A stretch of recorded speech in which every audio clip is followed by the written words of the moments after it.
Hello, everyone.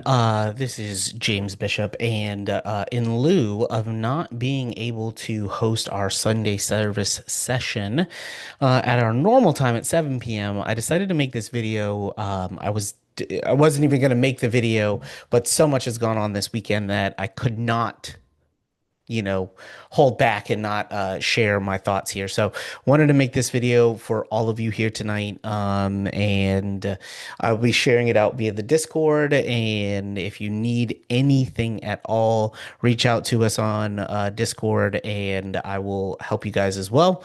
So let's jump into it. Before we begin, gotta let you know, I'm not a commodity trading advisor, simply here to show you opportunity. What you do with the opportunity is all up to you, as well as you got to be aware of any and all risk, understand that risk, be willing to accept that risk and take on that risk. Um, we'll skip the intro slide of me because it's a video. One quick housekeeping session, July 6th. I will not be having a session. I'll be flying back from Ireland that day. So a lot of other things going on that day that I will not be able to be uh, host that presentation. So we'll probably do it on the night of the 7th instead. Discord, I'm gonna share out the Discord links with people in next week's sessions. And then there may be some special trading sessions and things like that that I'm gonna be hosting. So we'll get in touch into that. But let's go ahead and dive into the news. Okay, so. And we'll obviously start with the biggest news, right? U.S. Airstrikes target Iranian nuclear facilities. As you guys, I'm sure, all know about, we 75 missiles dropped from Tomahawk missiles as well as B-2 bombers, dropped missiles that would drop bombs that took the Iranian nuclear sites offline, to say the least. And now Iran is saying that any military, any U.S. citizen, anything in range is a target. Who knows what their retaliation will look like? I'm sure as this weekend continues, it's 12:52 on Sunday. I am absolutely sure that there are more things to come out of this. Um, you know, eh, eh, eh, we hope that negotiations begin to take place for a peace treaty, but we will see what happens. So, U.S. strikes on Iran spark regional alarm. Neighbors urge restraint. Fears of wider conflict grow. Iran launches missiles at Israel after the U.S. Greek urges ship owners to reconsider the Straits of Hormuz. And things like that. We'll go into that. Oil prices are more than likely going to surge this weekend, and going into Monday. So if you're in any oil trades, great. If not, there may be some quick wins that you can consider there. I think we will also see a pullback in the market as well. Um, and we will see we will see what happens over the next few weeks with that, right? We're still also dealing, guys. Let me see if I can find this here. So there was an old thing that I used to have, where from Ray Dalio, and if you don't know who Ray Dalio is, Um, he talks about the five different kinds of wars. Okay. He talks about trade wars, military wars, currency wars. Um, let's see, trade wars, technology wars, geopolitical wars, capital wars, and military wars. So let me repeat that again. I'll actually, you know what? I'll do some white space on a chart here, and we'll kind of go into it just so everybody can see it. So there's some white space. Bring up my handy dandy, the five wars. So one, trade war. Two, tech war. Three, geopolitical influence war. 4 capital wars, and 5, oops, military wars. I'll tell you guys, look, we are in quite a few of these at least, right? Definitely trade wars. We know that with the battle for tariffs and what's going on all over the globe with this. We know tech wars as well, right? Tech wars are technology wars with AI, other countries getting our chips, manufacturing of chips, rare earth materials, things like that. We're in that constant tech war, geopolitical influence war, right? We know we're in that because look at the BRICS nations versus the U.S. nations. That's the geopolitical influence. Who has more influence? The United States, China, and Russia, right? United States, China, Russia, and all of India, right? Who has the stronger influence, the bigger influence? Capital wars. Well, by default, I kind of lump these two in together, but we can also say capital wars could be considered. Is there anything that's going to challenge our world reserve status, right? If interest rates don't go lower and we don't refinance the serious debt maturity wall, this $9.5 trillion debt maturity wall, if we don't refinance it at a lower rate, well, and what would happen to our reserve status, and then military wars? We are actively entering in a military war as I'm recording this. So we know that there's 5 major types of wars out there, and we know that these things, these are, how to put this, all of these cannot be sustained at once, especially if we enter in another military war, right? Let's say something happens with Taiwan or something like that, right? We can't keep continuing to enter war after war after war. That'd be a strain on resources, strain on economy, strain on our military, strain on, many different things. So this is something serious to pay attention to. Again, if you serve or have family members that serve, as you guys know, both of my brothers, I'm proud to say serve. One of my agents serves as well, who works with me. If they have to go, they have to go. They have to answer that call no matter what, right? So we're gonna get into kind of the overall view of the market. I'm gonna start here with the ES. Okay, looking at the ES on a daily time frame, we can see that the market made highs but began to make lower lows over the past couple days. We have kind of broken this inner trend line right here. Right, we broke that inner trend line. Here's a trend line that we kind of closed below on Friday as well. So we have these kind of two trend lines that we've potentially broken. We'll look at the SPX and the SPY here in a second.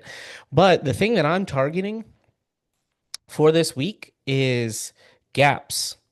I think a gap back down to 5,300 would absolutely be right. We're looking at that's a 10.9% gap, a 10.9% market correction there. If I add on my moving averages, hey, we're bounced off of a 20 period moving average. This gap down here, yes, it would be below the 200 period moving average, but we will see, right? If I bring up the SPX or the SPY, um, those gaps just become more prominent, as you can see there, right? This is where I think that this pullback could happen to. If we look at the SPY, sellers really took control on Friday and really all week last week when the market, yeah, barely fall, but sellers were in control and sellers are still in control. So I anticipate a pullback here, whether it's just to 5,701, or whether it's down another 500 points below that remains to be seen, right? But I believe that we will see a bigger correction, mainly because the market doesn't like uncertainty, right? We're already seeing it in things like Bitcoin. Okay. Bitcoin has pulled back. We hit natural resistance and pulled back on a technical level. So if we pull back here and sellers are continue to be in control, we're back below 100,000. This could bring us down to 91,000-ish or so in the into the C retracement zone. Or if we go into deeper, we're looking at 87,000 to that next level, right? So that is something I'm, acutely aware of, right? It's on my radar. The other is let's take a look at the Nasdaq here. So if I look at the daily time frame and I go to the down fib, um, there is my down fib there. And then here are my up fibs though, right? We're still technically, this fib is still good. So that means that this could fall down to 3,771, which would be about a 2,000 point fall, which would be a massive correction. But let's say we don't get that, right? I don't know. We're not going to get that now, is what I'm going to go ahead and out on a limb and say here. We're not going to get that right now. But a pullback to right in this area, 45, 475, that's an absolute easy pullback, right? And I'll show you we have a market gap here and a market gap here. If we add on and we look at, hedge fund trender and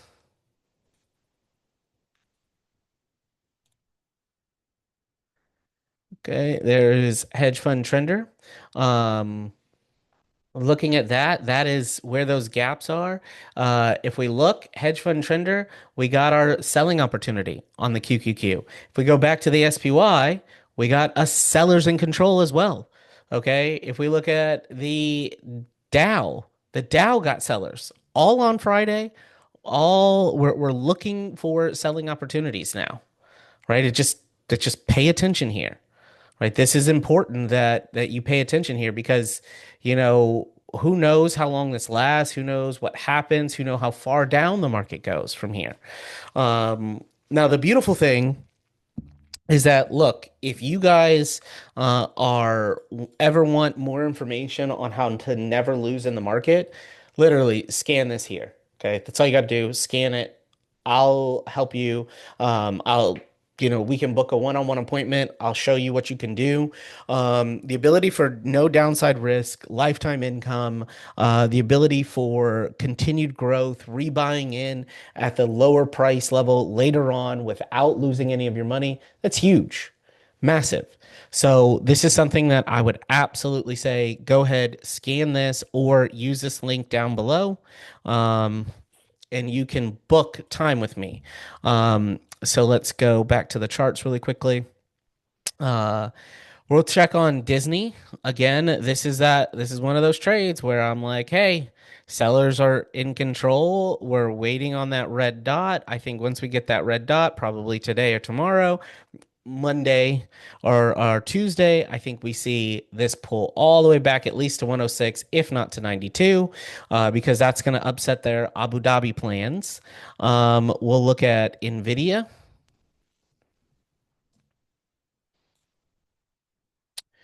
So in looking at Nvidia, we know we have market gap here. We know we have market gap here. We know we have market gap here.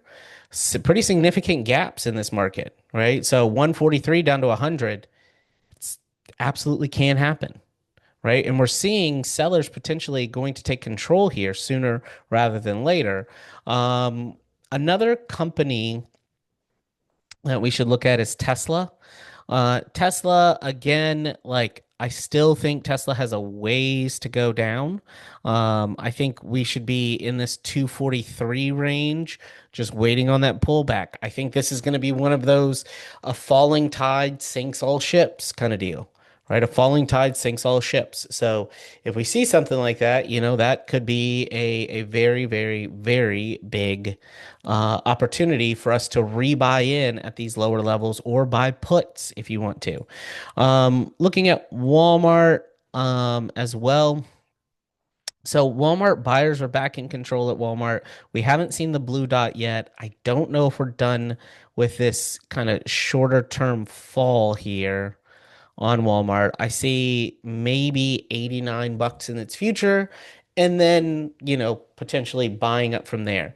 Now, I will tell you guys a couple of stocks I'm really, really interested in. So, one, I think Coinbase is still undervalued even at where it is right now. Mainly because Coinbase has entered an agreement that with Circle that it's going to be kind of the exchange that Circle uses to exchange dollars for stable coins. And they have a big stake in Circle and they get a sizable return from them. So if you can if look, Coinbase I think pulls back 213, great. Even if it doesn't, I would pick up one or two shares now to hold on to it for forever. And then if it pulls back at 213, it's a clear cut buy. Absolutely clear cut buy for me. I think Tesla is one of those that you want. Another great one, right? You can look at AARK or ARKI. Um, if you don't want to go into all of the major AI stocks and tech stocks and you want a simpler way to invest in it, ARKI is the way to go, right? So looking at this again, picking up some of this at $6.28. This is an ETF on AI funds led by Cathie Wood. Okay. ETF led by Cathie Wood. So I'm gonna actually add uh, ARKI. I'm gonna keep that there because I'm gonna be getting into ARKI for sure. I think this pulls back again, then the next rally happens. But even if you enter it in at $7.15 and it pulls back to $6.82, that's very low risk. You know what I mean? And you're getting some great return. ARKG. So this is more of the kind of, how do I put this like, mm, it's like the human genome projects and medicine and things like that they're in. I think ARKG is another one that could go, hell, we were in the hundreds at one point. Now we're at 20. Let's get after it, with that. That's a great opportunity there. Um, Hold on one second.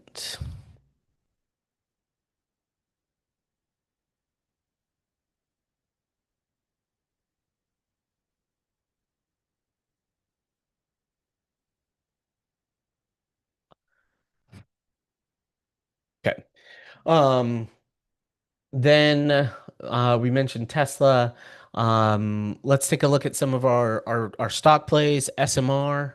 Um, SMR, again, I think this is sellers are in control now. We're waiting for this, my 25.34 price target. This is that level that I'm looking to buy in at SMR at.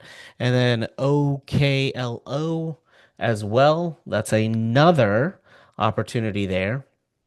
41 or down to 32. We see sellers in control. We know we're good to go there.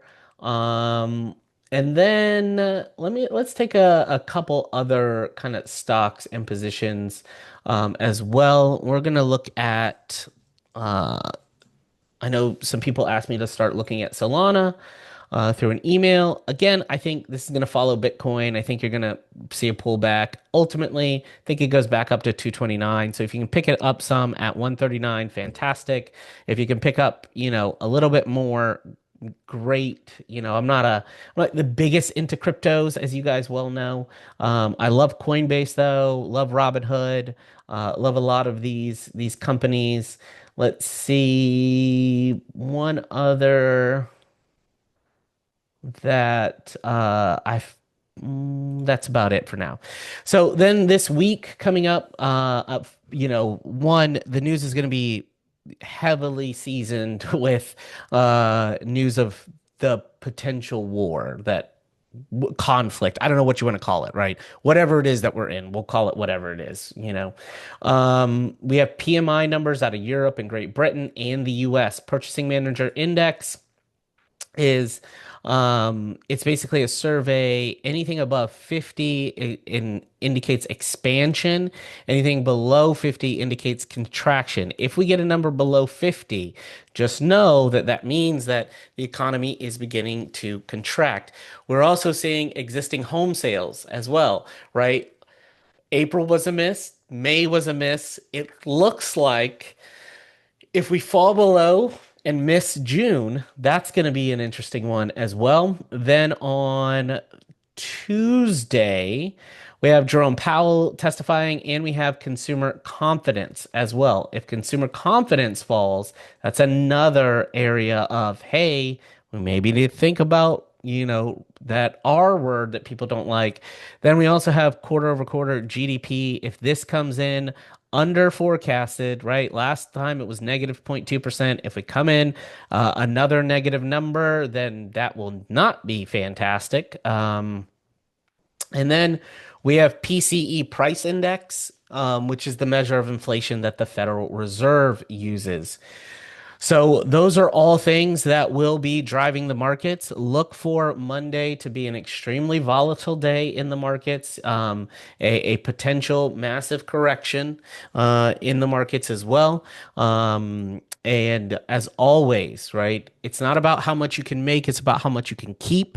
It's not about how much, it's about how long when it comes to investing and trading and making money.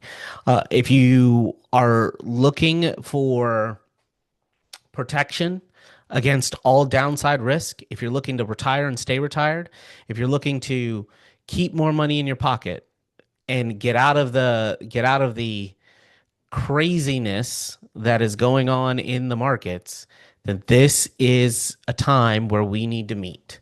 So use your phone, copy that link, and this will be something that you'll want to use. All right, guys, have a great day. Have a great week. Want to wish you guys health, happiness, and success at trading. Have a good one.